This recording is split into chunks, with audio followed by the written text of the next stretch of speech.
You should lose fat as slow as you possibly can. What I mean by that is, when you lose body weight, you lose a combination of fat and sometimes you lose a little bit of muscle. It just happens. But the faster that you lose weight, the more of that is going to be muscle, and perhaps the less of it is going to be fat. It depends how fast you're losing it, like what's the rate that you're actually losing weight. The reason being is, muscle is an expensive part of your body. It uses a lot of energy just to maintain it. When your body has less energy coming in, because if you're in a fat loss phase or your goal is to lose weight or lose fat, you're going to be eating less than usual. And when you have less energy coming in, to the point where you're losing weight at an extremely fast rate, your body's going to want to get rid of things that use up more energy in order to hold on to more of the calories. It just cares that you survive. It wants to save as much of this energy as possible, so it's going to start getting rid of things that are eating up all the energy. One of those things is muscle. So when you're losing weight at a rate that's too fast, chances are most of it is going to be muscle. What's too fast? Well, a good rule of thumb to go by is 1% of your body weight per week. For me, I'm at about 150-ish, 155-ish pounds, so 1.5 pounds per week is my upper limit. This week, since Monday, I've lost about 2 pounds, and today is Thursday, so in 4 days I lost 2 pounds, which, 1, is more pounds that I should be losing in a week, and 2, is 4 days instead of 7 days. So again, super fast. As expected, I lost a bunch of muscle. I did lose some fat, but a lot of it was muscle. Most of it was muscle. So what I want to do is increase my calories to the point where my rate of weight loss is kind of where I want it to be. And however you want to break it down, you can break it down. For me, it's 1.5 per week. I split it up into days, so it's about 0.2 per day, whereas from yesterday to today, I lost 0.4, and the day before I lost 0.6.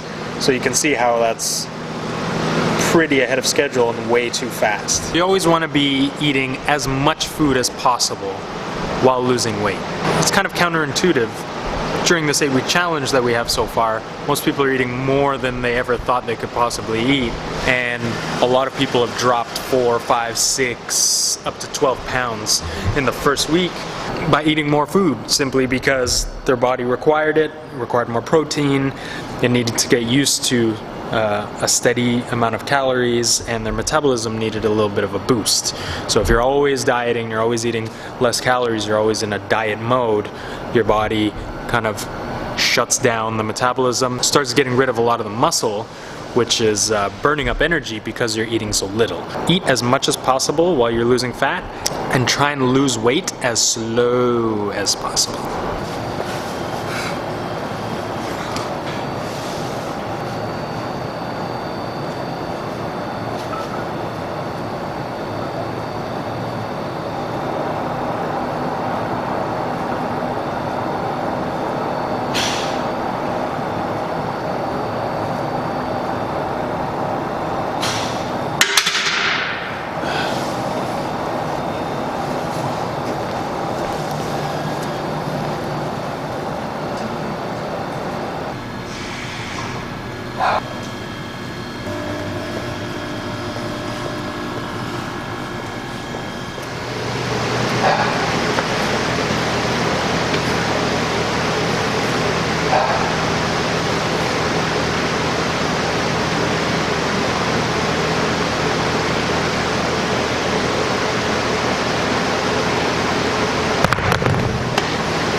Friday.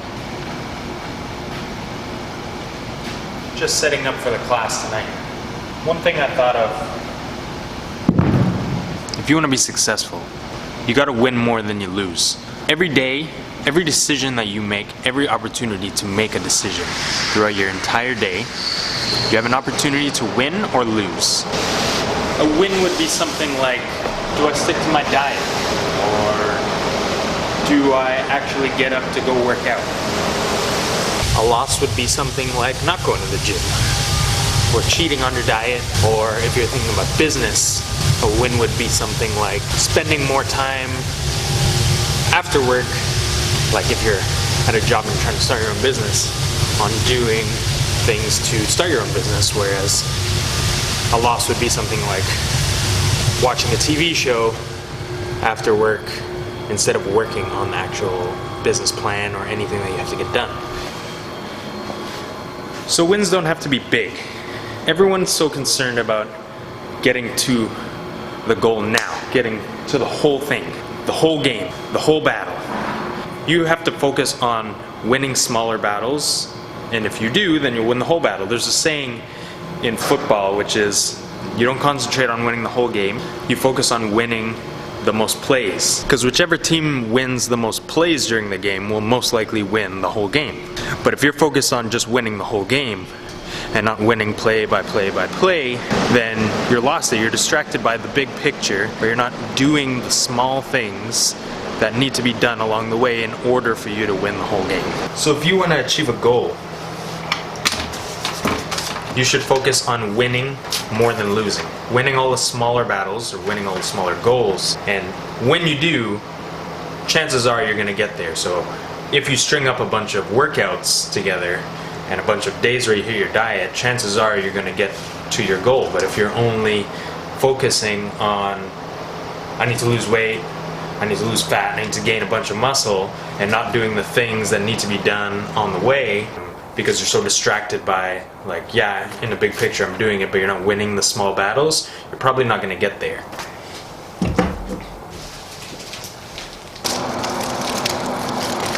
And that goes for business too. If you're not focusing on winning the small battles, doing the little things here and there that get you to opening a business or being a successful business, all the things that you may not want to do, you're going to lose. So focus on winning more battles than losing every single day. Every decision that you make is a battle, and you're either going to win it or you're going to lose it. And at the end of the day, if you win more battles than you lose, then you're good. You've won that day. And you can move on and string up a bunch of days that are wins, and eventually you'll get to whatever it is you want to get to.